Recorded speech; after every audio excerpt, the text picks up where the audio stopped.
Bonjour mes enfants, j'ai l'air d'une folle, mais c'est toujours Kuro. Et aujourd'hui, je vais vous parler de To the Abandoned Sacred Beast. Oui, j'ai regardé pour être sûr de ne pas me planter sur le titre du manga.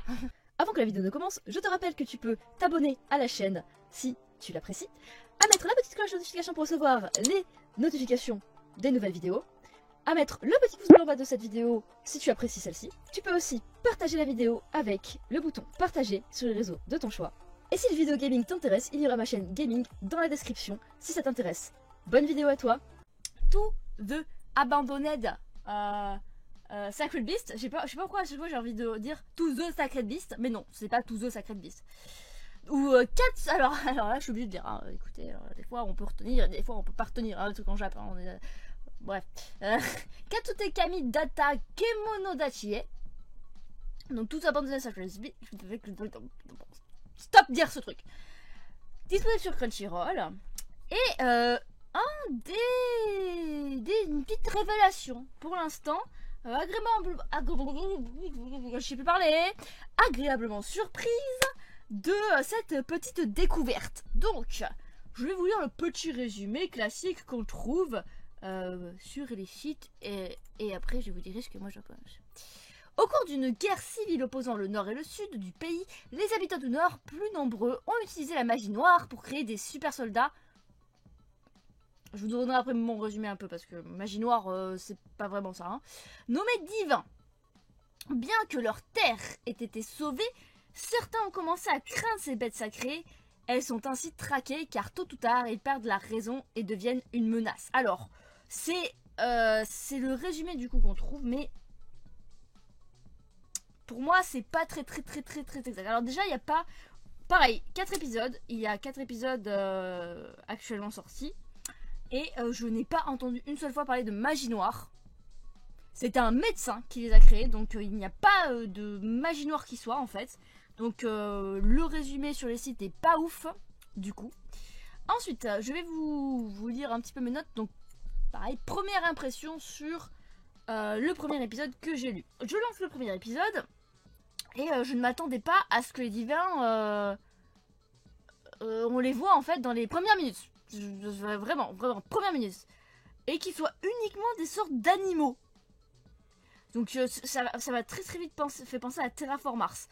Donc bon, je me suis pas arrêtée là, je me suis dit non mais vas-y, te fais pas d'idées, de fausses idées et tout machin, donc on continue, voilà. Très rapidement on comprend qu'ils ne sont plus trop considérés comme des humains de la part des autres, hein, des autres soldats normaux, parce que c'est l'armée hein, qui a fait ça.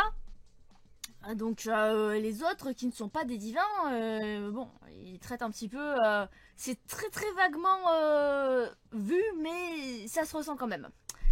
Après bon, ils sont assez distinctifs, ils possèdent la plupart des taches en fait sur tout le corps, on va dire de couleur par rapport à leur transformation.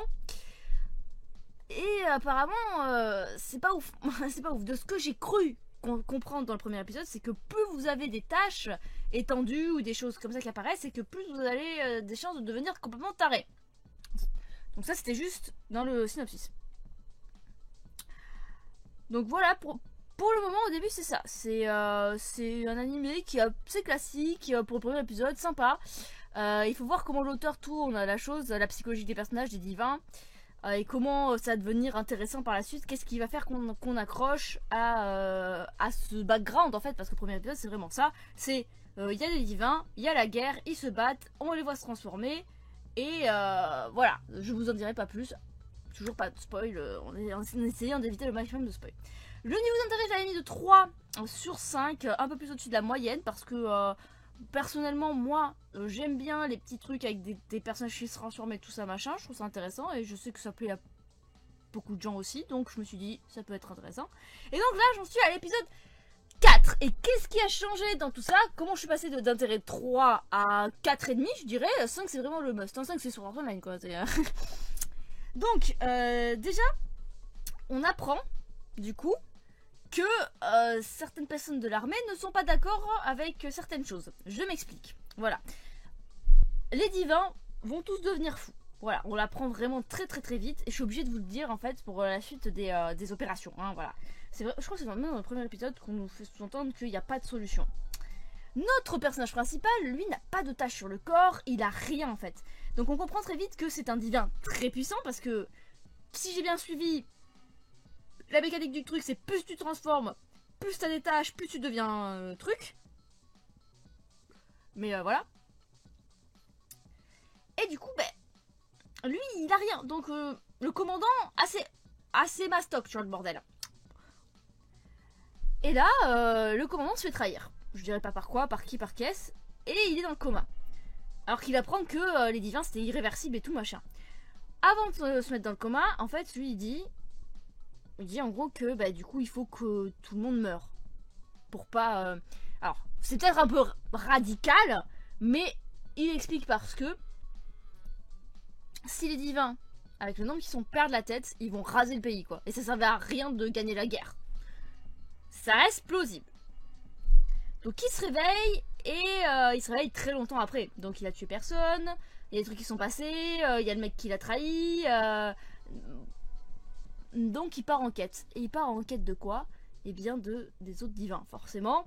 Et pour faire quoi? Pour les tuer. Parce que bien évidemment, vu qu'il y a des mois qui sont passés, ou des mois ou des semaines, je sais plus, bon, il y a un temps qui s'est passé. Et bien les autres divins ont eu le temps de péter un câble. Le temps que lui, il était à l'ouest. Et du coup, il fait la rencontre en fait de la fille d'un des divins qui va vouloir l'accompagner pour comprendre pourquoi il fait ça, pourquoi il tue ses compagnons. Elle n'arrive pas à comprendre un peu tout le truc. Mais lui, il est pas très bavard aussi, n'empêche. Et ce qui est bien, c'est qu'en fait, je me pensais que les divins étaient des animaux, et mais non. En fait, ce sont, quand on dit divin, et ben ce n'est pas usurpé, ce sont vraiment des créatures divines. Behemoth, centaure, harpie. Je sais plus les autres, dragons, enfin, c'est vraiment des créatures divines. Donc, on a vraiment des créatures divines qui sont là, qui pop, voilà. Et il y en a certains qui en commençant à devenir tarés, font des trucs, ils trouvent ça logique, alors que c'est pas du tout logique. Ils pensent aider les gens, alors que non, ils font de la merde. Donc, voilà, quoi. Mais lui, il est là, et il va faire en sorte, du coup, de les aider à mourir, sans qu'ils fassent plus de dégâts. Et surtout, qu'est-ce qu'il y a? Qu'est-ce qui rend très intéressant? Alors déjà, de 1, c'est cet aspect que ce sont des créatures mystiques. Parce que, bon, Terraform Mars, c'est des créatures qu'on connaît, etc. Enfin, là, ça devient intéressant parce que les humains sont fusionnés avec des créatures mythiques. Donc, chacun a un peu ses particularités. Genre, par exemple, le Behemoth, il peut se régénérer, etc. Enfin, un exemple à la con. J'ai tapé mon micro, désolé. Et aussi le fait qu'il y a une autre partie. Donc, il y a la quête, on va dire, principale, où t'as le mec qui va devoir aller tuer les autres divins pour pas qu'ils fassent de dégâts plus que déjà de base. Et t'as l'autre quête en fait qui est pas encore trop exploitée. En même temps, au bout du 4e épisode, encore heureux. Du fait que l'autre qui l'a trahi, qu'est-ce qu'il voulait faire? Pourquoi il a laissé tout ça faire? Qu'est-ce qu'il recherche? Est-ce que lui, il va essayer de faire des autres divins de son côté? Est-ce que ça va être la merde?